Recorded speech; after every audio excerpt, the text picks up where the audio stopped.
Welcome to the world of science. Today we are going to study something about soil and rocks. Soil. Soil हमें हर जगह नजर आती है. What is soil? Let's see. The topmost layer of the earth's surface. Topmost यानी अर्थ के surface के ऊपर, अर्थ के ऊपर जो सबसे ऊपरी परत, layer is परत. Where plants grow is called soil. जहाँ पर plants grow करते हैं उसे कहते हैं soil. Soil क्या है? Soil is a mixture of broken rocks, minerals, water and other substances. Soil के अंदर क्या होता है? टूटे हुए पत्थर, minerals, water और कुछ दूसरे substances भी होते हैं जो हमें मिलते हैं. Soil contains decaying organic matter. जो plants सड़ते हैं, animals मर के उसके अंदर धंस जाते हैं, हमारी dead bodies होती हैं, डीके होती है, सड़ जाती है, अपने आप मिट्टी में जो है मिक्स होके चीजें खत्म हो जाती है. तो ये सारी चीजें भी कहाँ मिलती हैं? सॉइल में. कुछ कीड़े मकोड़े भी हमें सॉइल में नजर आते हैं, जैसे अर्थवर्म हुआ या एंट्स हुए या स्नेल्स हुए. ये भी हमें कहाँ मिलते हैं? सॉइल में. सॉइल यूं ही नहीं बनती बेटा, it takes years. Soil takes years. So जब रॉक्स जो है वो टूट जाते हैं, ब्रेक डाउन द रॉक्स, जब ब्रेक डाउन करते हैं, टूट जाते हैं. कैसे टूटते हैं वो? हमारे हथौड़े मारने से नहीं, गर्मी से, पानी से, हवा से. सालों साल लगते हैं एक चट्टान को टूटने में, बिखरने में. So when the rocks are broken down because of heat, rain, wind, then what happens? They break down into more smaller pieces. और छोटे टुकड़े होते, बड़े टुकड़े से और छोटे टुकड़े होते. देख लें आप लोग ये सेकंड इसके अंदर. हाँ देखिए, इसके अंदर बड़ी बड़ी चट्टानों से क्या हो गया है? छोटे छोटे टुकड़े नजर आ रहे हैं. आपको नजर आ रहे हैं छोटे टुकड़े? ये देखिए, ये सब छोटे छोटे पीसेस हो गए. और पहले हमारी चट्टानें कितनी बड़ी बड़ी थी. सो जब ये रॉक्स छोटे छोटे पीस में बिखरते हैं, सेकेंड स्टेज होती है उनके, और पीसेस छोटे होते हैं. Again why? Because of heating and cooling, गर्मी और ठंड के वजह से उनमें क्रैक पड़ जाते हैं और टूटने लगते हैं. फिर उसके बाद जब प्लांट्स और एनिमल्स के डेड और रिमेन्स होते हैं, मतलब जो सड़े हुए एनिमल्स होते हैं जो जमीन में दब जाते हैं, वो या प्लांट्स होते हैं, ये भी क्या करते हैं? मिट्टी में जाके उन पत्थरों के साथ मिक्स हो जाते हैं. और फिर आफ्टर थाउजेंड्स ऑफ ईयर्स जो है, जब ये टूटे हुए पत्थर जो है डेड एंड डिकेड रिमेन्स के साथ मिल जाते हैं, then we get a layer of soil. तो इसका मतलब नीचे अगर हम खोदें तो चट्टानें मिलती हैं, उसके ऊपर पत्थर मिलते हैं, उसके ऊपर एक और उसकी परत मिलती है. मिट्टी के ऊपर वाली जो लेयर होती है जिसमें प्लांट्स ग्रो हो सकते हैं, वो फर्टाइल होती है, वो ऑर्गेनिक मैटर से बनी हुई होती है. और क्योंकि वो फर्टाइल होती है इसलिए उसके अंदर प्लांट्स इजीली ग्रो कर जाते हैं. नहीं तो तुमको क्या लगता है पत्थरों में हम प्लांट्स ग्रो कर सकते हैं? नहीं, बहुत टफ है, बहुत मुश्किल है. हम पत्थरों में कैसे ग्रो करें?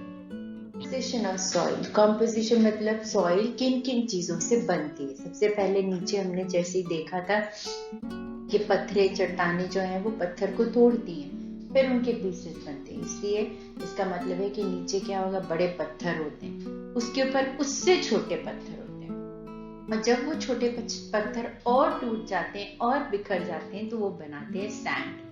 सैंड यानी रेत. देखा है रेत के पार्टिकल्स कितने माइन्यूट होते हैं. उसके बाद वाली जो परत आती है वो होती है मड. मड के बाद आती है चिकनी मिट्टी की लेयर जिसे हम कहते हैं क्ले. उसके ऊपर होती है वाटर, और एंड में ऊपर वाली लेयर जो होती है वो होती है ह्यूमस. तो ये है कॉम्पोजिशन ऑफ सॉइल, मतलब सॉइल किन किन चीजों से बनी हुई होती है. लेते हैं, आप अपने गार्डन में से जो है मिट्टी लेके एक बॉटल में डालिएगा. मिट्टी को खोद के उसको थोड़ी अच्छी क्वांटिटी में बॉटल में डालिएगा. उसके अंदर पानी भर दीजिए और उसको खूब अच्छे से हिला के आधे एक घंटे के लिए बिना डिस्टर्ब करे छोड़ दीजिए. आप देखेंगे आधे एक घंटे के बाद उसके अंदर जो है कुछ लेयर्स बन जाती है, ऑटोमेटिक लेयर्स बन जाएंगे. आप उसको डिस्टर्ब नहीं करेंगे तो उसमें ऑटोमेटिक लेयर्स बन जाएंगी. देखिए बॉटल में दिख रही है आपको, एक लेयर ये है, सेकेंड लेयर ये है, उसके ऊपर एक और लेयर है, फिर ये वाटर की लेयर है, और उसके ऊपर एक और ये लेयर. तो ये ही है कॉम्पोजिशन ऑफ सॉइल बेटा. तो सबसे नीचे वाली जो लेयर है, ये दिख रहा है आपको, सबसे नीचे वाली जो लेयर है, the bottom most layer of the soil, इसे हम कहते हैं ग्रेवल। क्या कहते हैं हम इसे? ग्रेवल। उसके ऊपर जो लेयर आती है वो बारीक बारीक बारीक बारीक पत्थरों की होती है ना, मोटे पत्थरों से ज्यादा बारीक वाले पत्थरों की होती है, उसे हम कहते हैं सैंड। सैंड के ऊपर जो ये आपको दिख रही है ना काली काली सी, यस, ये जो होती है थोड़ी चिकनी होती है। आपने वो देखी है जब हम लोग क्ले से वो अपने टॉयज वगैरह बनाते हैं, वो कैसी होती है? थोड़ी चिकनी चिकनी होती है, राइट? तो वो वाली लेयर होती है क्ले की। उसके ऊपर जो होती है वो होती है मिट्टी। जैसे अपन पानी में अगर मिट्टी में हम पानी खूब सारा डाल दें तो वो कैसी हो जाती है? मडी, थोड़े पत्थर, थोड़ी मिट्टी, है ना, तो उसे हम कहते हैं मडी। फिर ये हमारी वाटर की लेयर है, और ये सबसे ऊपर टॉप मोस्ट लेयर जो है बेटा, हम इसे कहते हैं ह्यूमस। ह्यूमस के अंदर क्या होता है? मोस्टली वो खराब हुई पत्तियां, कचरा बोलो या डेड एंड डिकेड एनिमल्स का कुछ भी टुकड़े बारीक बारीक जो है वो ह्यूमस में होते हैं। तो this is our composition of soil. ये प्लीज एक्सपेरिमेंट जो है घर में करके देखिए, आपको बड़ा मजा आएगा। You will enjoy doing this experiment. चीजों के डिफरेंट टाइप्स होते हैं, उसी तरह से सॉइल के भी काफी टाइप्स होते हैं। बेसिकली ये 3 टाइप्स है। सबसे पहले है सैंडी सॉइल। सैंडी सॉइल क्या होती है? सैंडी सॉइल वो सॉइल होती है जिसके अंदर उसके पार्टिकल्स जो होते हैं काफी बड़े होते हैं, वो हमें दिखते हैं, हम उनके बीच का स्पेस भी देख पाते हैं, और इसके अंदर पानी बहुत मुश्किल से होल्ड होता है, वो मिट्टी में बिल्कुल नहीं मिलता। और दूसरी बात यह है कि सैंडी सॉइल के अंदर प्लांट्स बड़ी मुश्किल से ग्रो होते हैं, बहुत मुश्किल से उनका सर्वाइवल होता है। इसलिए ये वाले जो प्लांट्स है हमें इसके अंदर जो है हमें कहाँ मिलती है? ये वाले जो सैंड है इसके अंदर हमें कौन से प्लांट्स मिलते हैं? कैक्टस। और ये सॉइल आप कहाँ देखते हैं? अक्सर you see it in deserts और sea shores.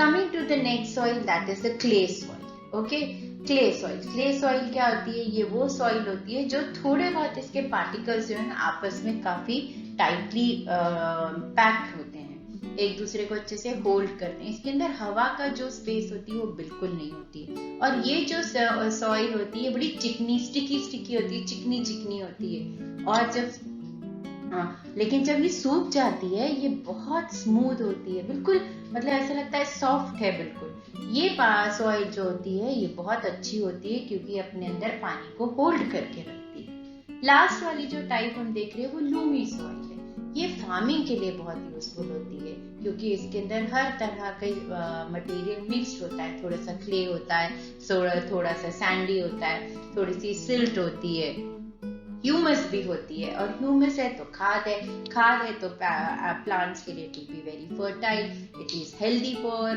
Them, so it provide nutrients also to the plants, so this soil is really good for plants. And lastly loamy soil जो है it has enough space for air and water, पानी और हवा जो है बहुत अच्छी तरह से होल्ड कर सकती है as compare to the other two soil, sandy and clay. So best soil for farming is loamy soil, and after that the fine soil is clay soil because it can hold good quantity of water.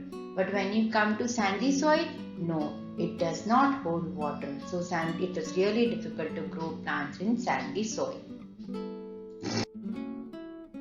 Importance of soil. Importance मतलब अहमियत. Why is soil important? Soil क्यों जरूरी है? सबसे पहले for growth of plants की growth के लिए जो है सॉइल इज वेरी इंपॉर्टेंट। तो इस बात का हमें ख्याल रखना चाहिए कि नेचर ने जो सॉइल है हमें दी है that is a precious resource. मतलब आज सॉइल नहीं होगी तो प्लांट्स नहीं होंगे, प्लांट्स नहीं है तो एनिमल्स कैसे सर्वाइव करेंगे, एनिमल्स प्लांट्स दोनों नहीं तो हम कैसे सर्वाइव करेंगे। ऑक्सीजन और कार्बन डाइऑक्साइड जो है वो मुश्किल हो जाएगी। So that way soil is really precious to us. So the first thing we get with the help of soil is the growth of plants. Plants can grow if there is presence of soil. Then manure जो है हमें soil से ही मिलता है. That means we get a mixture of animal and leaf. जो dead animals होते हैं, cow dung होता है, decaying leaves होती है, उनकी मदद से we get a mixture that is called a manure. And that is useful for the healthy growth of a plant. कुछ इंसेक्ट्स भी हमें, छोटे छोटे एनिमल्स भी जो है ना हमें सॉइल में मिलते हैं। देखना आप एक बार गार्डन में जाके देखो, आपको बहुत तरह के जो इंसेक्ट्स हैं वहां चलते हुए दिखेंगे। कोई वर्म्स हैं, कोई बैक्टीरिया, कुछ विजिबल होते हैं, कुछ विजिबल नहीं होते हैं। तो ये जो है हमें उस पे मिलते हैं सॉइल में। लास्टली जो है, जो रूट्स होती हैं प्लांट की, वो हेल्प करती हैं सॉइल को होल्ड करने में मतलब पकड़ने में। आपने देखा होगा ना रूट्स के, हम देखते हैं प्लांट्स के, वो कैसी फैली हुई होती है। उसकी मदद से क्या होता है कि मिट्टी जो है वो बिखरती नहीं। So that is the importance of soil. आगे और देखते हैं। रॉक्स जो होते हैं वो बहुत अलग अलग टाइप्स के होते हैं, उनके शेप्स अलग होते हैं, उनके कलर अलग होते हैं, वो मिलते भी हमें अलग अलग जगहों पर है। लेकिन बेसिकली जो रॉक्स हम स्टडी करेंगे वो 4 टाइप्स के अभी पढ़ेंगे। एक है ग्रेनाइट, एक है मार्बल, एक है प्यूमिक और एक डायमंड। ग्रेनाइट, मम्मी के किचन में जाके देखो, वो जो प्लेटफॉर्म होता है जो जिसे हम ओटा बोलते हैं या ओटला बोलते हैं इंदौर में, तो उस प्लेटफॉर्म का वो जो टाइल्स होती है ना, बड़ी चिकनी चिकनी और बड़ी क्लीन दिखती है। मम्मी उसके ऊपर सब किचन का सामान रखती है, वो काहे से बनी होती है? वो ग्रेनाइट से बनी होती है। और हमारे घरों के फ्लोरिंग्स जो होते हैं वो सफेद पत्थर से बने होते हैं, जो बहुत ठंडे ठंडे होते हैं गर्मी में, उसे हम कहते हैं मार्बल। ताजमहल देखा है? ताजमहल भी किससे बना हुआ है? मार्बल से बना हुआ है। प्यूमिक स्टोन मम्मी अक्सर देती है हमें हाथ पैर साफ करने के लिए, क्लीन करने के लिए, वो होते हैं प्यूमिक। वो स्टोन जो होता है ना, ऐसा लगता है जैसे उसके अंदर छेद है, बड़ा पोरस सा लगता है, ऐसा लगता है बिल्कुल हल्का लाइट वेट का होता है। और एक और कीमती स्टोन है जिसे हम कहते हैं डायमंड। सबसे हार्ड, सबसे कड़क स्टोन माना जाता है, और ये ज्वेलरी में तो यूज होता ही है, लेकिन कई चीजों की कटिंग में भी डायमंड का इस्तेमाल किया जाता है। अब ये पिक्चर देखो, मैंने कहा था ना ये किचन दिख रहा है आपको, है ना? ये हमारा जो प्लेटफॉर्म होता है, जो फ्लोर से बनता है या जो टाइल से बनता है, उसे हम कहते हैं ग्रेनाइट। ग्रेनाइट जो होता है, it is a very hard rock, बहुत कड़क, बहुत मजबूत पत्थर होता है। और ये मोस्टली काउंटर्स के लिए, ये होटल्स में जाओगे तो उनके किचन में या डेकोरेशन के लिए, जहाँ पे भी काउंटर्स की जरूरत होती है, ग्रेनाइट जो है वहां यूज किया जाता है। आप किसी भी स्टोन सेलिंग शॉप में जाएंगे तो आपको उसके एक से एक डिजाइन और बहुत ब्यूटीफुल कलर्स में ये अवेलेबल होते हैं। Marble is a very soothing stone. Soothing इसलिए क्योंकि ये ठंडक देता है। गर्मियों में जिन घरों में मार्बल की फ्लोरिंग होती है, वो घर कैसे होते हैं? बड़े ठंडे होते हैं। And these stones are very shiny also, बड़ी चमक होती है। के अंदर वाइट होते हैं, लेकिन they look extremely beautiful. We use marble to make statues also. आपने देखे होंगे बहुत सारे स्टैचूज, इंडिया में स्टैचूज बहुत अवेलेबल होते हैं। तो स्टैचूज, मॉन्यूमेंट्स, बिल्डिंग्स, इन सब चीजों के लिए जो है मार्बल स्टोन का इस्तेमाल होता है। One of the famous monument made with marble is Taj Mahal. It looks extremely beautiful and it gives a vibrant feeling when you go over there. Pumice stone क्या होते हैं? जब लावा, वल्केनो में से जो लावा निकलता है, वो जब जमीन में आके ठंडा होता है, उसके छोटे छोटे पॉकेट्स या गैस के वजह से उसमें छेद हो जाते हैं, इसलिए उसका जो टेक्सचर होता है वो बहुत रफ होता है। और ये स्टोन जो है हम यूजुअली अपनी स्किन के डेड सेल्स और कैल्कुलस को क्लीन करने के लिए यूज करते हैं। जब भी मम्मी के साथ पार्लर जाओगे ना, मम्मी मैनिक्योर या पेडिक्योर कराएगी, तो देखना वो जो आंटी वो पत्थर यूज करती है ना, उसे क्या कहते हैं?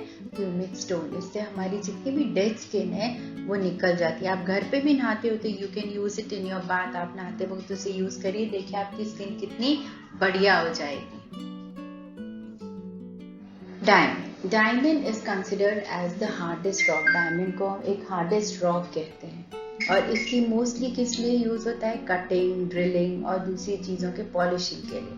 डायमंड एक बहुत कीमती पत्थर है और वो हमारी ज्वेलरी में भी यूज होता है। अक्सर मम्मी की रिंग्स में, पेंडेंट में, गले के हार में ज्वेलरी ये जो है यूज होता है, और ये बहुत एक्सपेंसिव होता है, ये कैरेट से बिकता है। So diamond is one of another precious stone. I hope you enjoyed this lesson and you know something about stones. So whenever you see the stones, try and see what kind of it is. उसकी कोशिश करो, identify करने की कोशिश करो कि पत्थर कौन से टाइप का है, इसका नाम क्या है। Okay, see you then, bye.